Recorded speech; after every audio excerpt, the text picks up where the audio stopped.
If you eat right and do a certain things with your body, you can drop your sleep quota. I'm getting lazy and I'm sleeping, averaging somewhere around 4.5 hours now.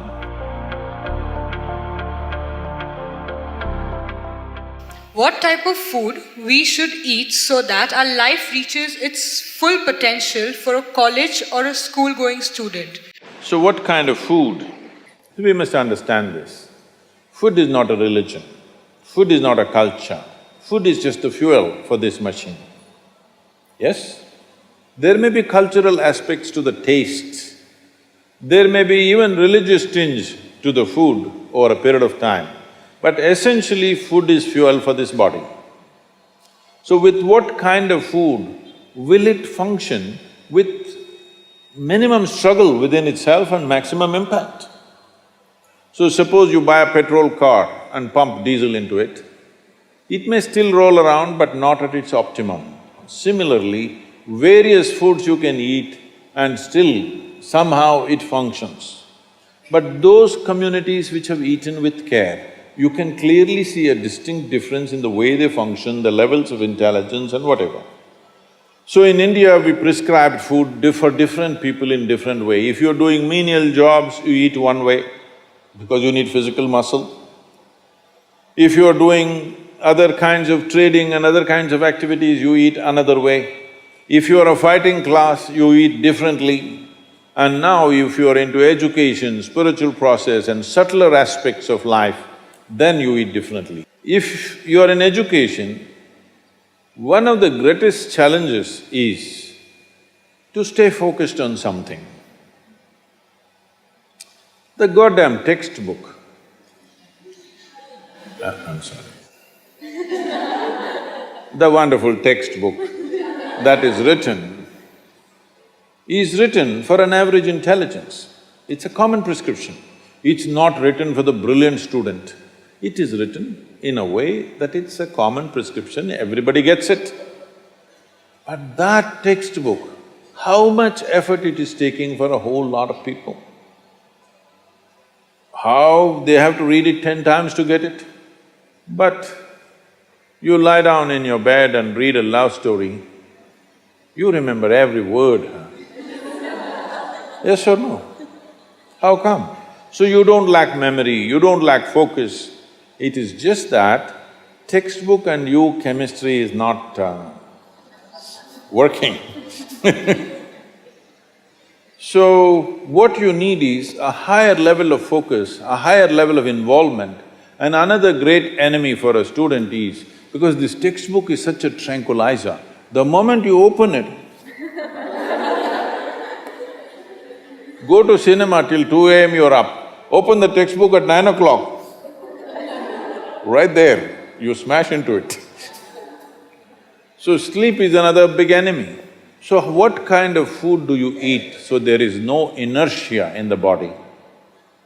In yogic way of seeing things, we are looking at tamas, rajas and sattva. Tamas means inertia, rajas means activity but no balance, sattva means absolutely balanced kind of energy. When you're in education, you need a very balanced kind of energy because you have to focus on something which doesn't naturally interest you. It's not something with which your chemistry is gelling. If your chemistry is gelling, you are always focused on that one, isn't it? Here there's no chemistry, but you have to focus on that. For this you need a balance and a steady mind. For this you need to eat in a certain way. To put it very simply, food goes through your body through the alimentary canal.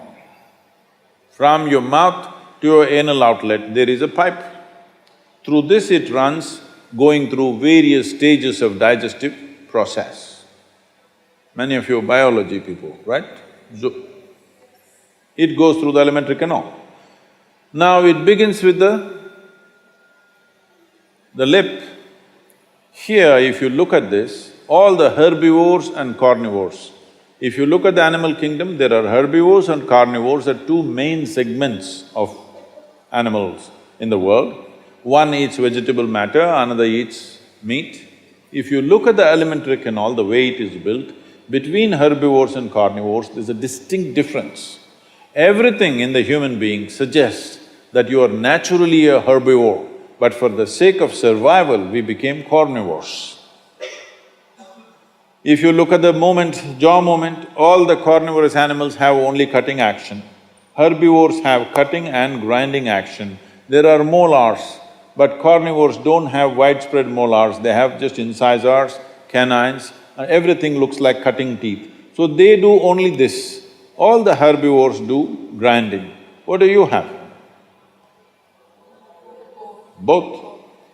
So you are supposed to chew your food. Why you are supposed to chew your food is you have enzymes in your saliva where if you take a little bit of raw rice and put it in your mouth just for a minute, you will see it turn sweet right here, because right here carbohydrate is being converted into sugar, right here. So if you eat properly, then we say about 30 to 50% of your digestion should happen in your mouth. So this part of the digestive system is expecting half-digested food or partially digested food. But right now the way we're eating is mostly we're putting not only undigested food, but partially destroyed food. So the amount of food that you need to get the same amount of energy has increased. You are eating much more food than what you should eat to generate that much of energy. Because of that, there is inertia in the body, because it has to process so much more food than what it should, there is inertia. Once there is inertia, your sleep quota increases. How many hours do you sleep on? Hello? 8 hours. You're going by the prescription,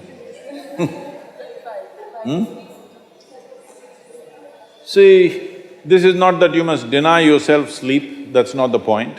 But if you eat right and do a certain things with your body, you see very effortlessly, within 3 to 4 weeks, you can drop your sleep quota anywhere between 2 to 3 hours. 1.5 to 3 hours very easily you can drop if you just eat consciously and just learn to sit properly, just the posture, your geometry of the body and what goes into the system. If you just manage these two things, you will see sleep quota will just come down like that. Just to tell you, for over 25 years, I have largely managed with an average of 2.5 hours of sleep. Now I'm getting lazy and I'm sleeping, averaging somewhere around 4.5 hours now, but 7 days of the week, okay? 365 days, non-stop, on, almost every day. My daughter didn't call me for a month. I asked, what the hell is the problem with you? Why are you not calling? She said, every 6 hours you're in a new city, what the hell I'm supposed to do? So I said, okay, which is true. In one day, sometimes we're doing 3 cities, so it's a non-stop activity. And today, many people around me have learned to do this. Over 100, 150 people around me are doing this kind of activity, averaging 4 hours sleep and 7 days of the week, they're on, all the time. And they are not irritated, they are not frustrated, they're joyful and they're wonderful. Why this is this? There are many aspects to this, but one important aspect is food, how you eat. Not only what you eat, how you eat is also very important, because food is a live thing. One simple thing all you girls can do is just see various health issues and inertia issue, focus issue, just bring 40 to 50% of the food in its raw form, that means it's alive. It must be a live cell, it can be a vegetable, it can be a fruit, it can be a nut, it can be sprouted gram. At least 40 to 50%, the food that you eat must be alive. You eat dead food and you want to live, this is a little difficult thing to do, because you have to raise the dead now. But if you eat live food, one thing you will see is the state of your mind, your focus and your sleep quotas, and above all, staying awake is not good enough, you have to stay alert, isn't it? How alert you are, how focused you are, only to that extent everything yields to you in this world, isn't it so? What is the level of focus will determine whether the world yields to you or not, isn't it? And one more aspect of life, one more aspect of food is, when you consume something, it must be of a simple genetic code, in the sense, it must be a very simple software. Vegetables, fruits, nuts, sprouts, they're very simple. More complicated means animal food becomes more and more complicated. Suppose you eat an animal which has some amount of emotion and a life of its own. Now the code in that… we were talking about this, your body is just an accumulation of memory, which means a certain software, isn't it? This is the most complex software. Human software is the most complex software on the planet of all the creatures.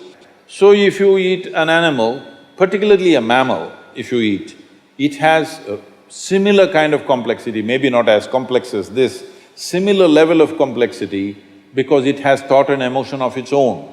Now for you to break that code and integrate it into your system, you are not fully successful. So it will leave traces of certain qualities within you. You cannot break that code and make it a part of yours because it's a different and complex code. If you eat a leaf, a vegetable, a fruit, a nut or a sprout, this is much simpler. If you must eat non-vegetarian food, you must eat that which is furthest away from you. So generally, fish and water life is furthest away from you. So if you must eat non-vegetarian food, the best thing to eat is, you're on the coast. Fish is the best thing to eat that way.